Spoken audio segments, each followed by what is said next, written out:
Les dirigeants des États doivent être intelligents et judicieux. Malheureusement, ce n'est souvent pas toujours le cas. L'histoire a un grand nombre de cas où les rênes de pouvoir ont été prises par des personnes qui avaient clairement des problèmes mentaux. Bienvenue. Dans cette vidéo, j'ai sélectionné des histoires sur les dirigeants les plus fous de l'histoire. Ibrahim Ier, sultan de l'Empire ottoman. Il était connu pour être obsédé par les femmes corpulentes et avait ordonné de rechercher les plus grosses qu'il pouvait trouver.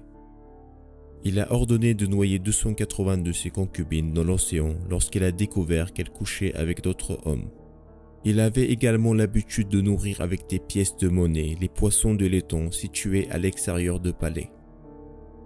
L'empereur byzantin Justin II, régnant de 565 à 578, a commencé à devenir fou vers la fin de son règne.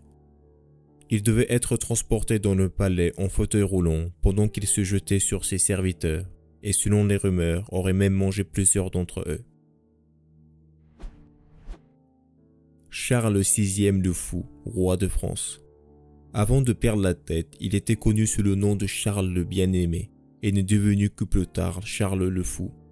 Un jour, il a fait exécuter ses chevaliers simplement parce que l'un d'eux avait laissé tomber sa lance. Le roi refusait également de se baigner et a longtemps cru qu'il était fait de verre.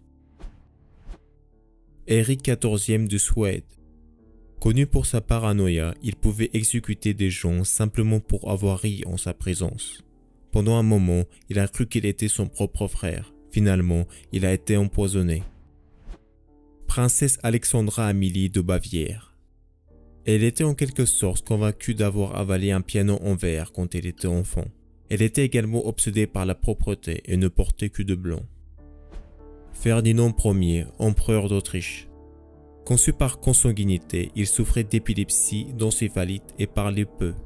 Il est dit que ses mots préférés étaient « Je suis l'empereur et je veux du pudding ». Farouk Ier, roi d'Égypte.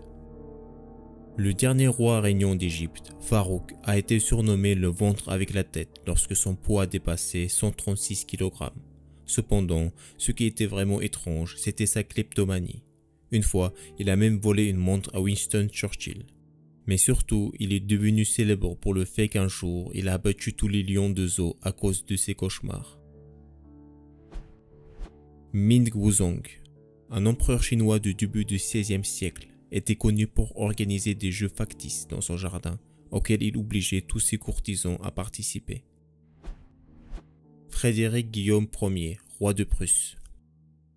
Célèbre pour son affinité avec l'armée, il était obsédé par la création de la plus grande formation militaire de l'histoire. Par le plus grand, on entend une formation composée d'hommes d'une stature inhabituellement grande.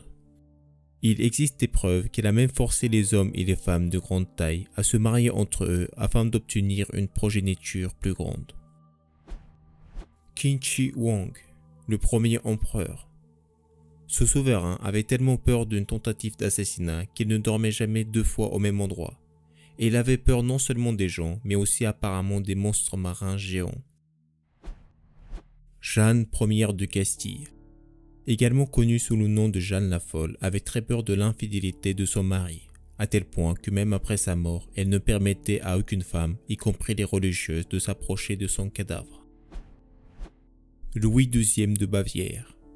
Il était très timide et montrait peu d'intérêt pour le gouvernement. Au lieu de cela, il a préféré construire des châteaux de contes de fées. Ivan IV. Connu sous le nom d'Ivan le Terrible, il a été gravement traumatisé dès son plus jeune âge par la perte de ses parents et par l'humiliation de la part des autorités.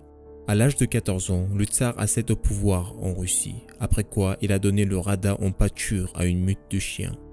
Il ne s'est pas arrêté à là et a continué à assassiner et à torturer de nombreuses autres personnes. Marie-Éléonore de Brandebourg. La reine voulait tellement un fils qu'elle est devenue folle quand elle a finalement donné naissance à une fille. Bien que le roi soit heureux de la naissance de sa fille, Marie a essayé de la tuer à plusieurs reprises. La fille a miraculeusement réussi à survivre.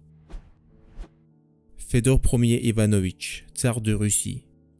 Aussi connu sous le nom de Théodore le Sonneur, après la mort de sa fille de 2 ans, il s'y met à voyager dans toute la Russie, sonnant toutes les cloches d'église qui se présentaient à lui. Marie Ier, reine de Portugal. Après la mort de son mari, de son fils et de sa fille, Marie a perdu la tête. Elle pouvait crier jusqu'au bout de la nuit et aimait porter des vêtements d'enfant. Otton Ier, roi de Bavière. Ce monarque était censé remplacer son frère Louis II sur le trône. Mais il s'est avéré d'être pire car il souffrait d'un bégaiement et cassait tout partout où il allait. Des théories récentes prétendent que les rumeurs sur la folie des frères ont été grandement exagérées pour faciliter leur détrônement. Christian VII, roi de Danemark. Bien qu'officiellement Christian soit le roi, en réalité le pays était dirigé par ses conseillers. Il souffrait de troubles mentaux, de paranoïa, d'automutilation et d'une extrême promiscuité avec les femmes. Charles II, roi d'Espagne. Né à la suite d'un terrible inceste, il souffrait dès sa naissance d'une défiguration si grave qu'il ne pouvait même pas fermer la bouche pour mâcher. Alors qu'il était censé être roi, sa mère a dû gouverner à sa place. Toute sa vie, il a cru qu'il avait été ensorcelé. Alphonse VI, roi de Portugal. Suite à une maladie subie dans sa jeunesse, ce monarque est resté partiellement paralysé de côté gauche. En grandissant, il est devenu célèbre en tant que roi portugais fou et glouton. Comme beaucoup d'autres rois de cette liste, il s'est retrouvé emprisonné. Les rumeurs disaient qu'il restait un nid de poule là où il l'avait longtemps piétiné. Charles IX, roi de France. Il était connu comme le roi morveux. Il avait des accès de rage et de sadisme, bien qu'il soit connu pour être un fils à maman. Henri VI, roi d'Angleterre. Ce dirigeant souffrait de troubles bipolaires si graves que sa femme a dû prendre les rênes. Henri tombait souvent dans des dépressions nerveuses prolongées et était complètement inconscient de ce qui se passait autour de lui. George III, roi du Royaume-Uni, de Grande-Bretagne et d'Irlande.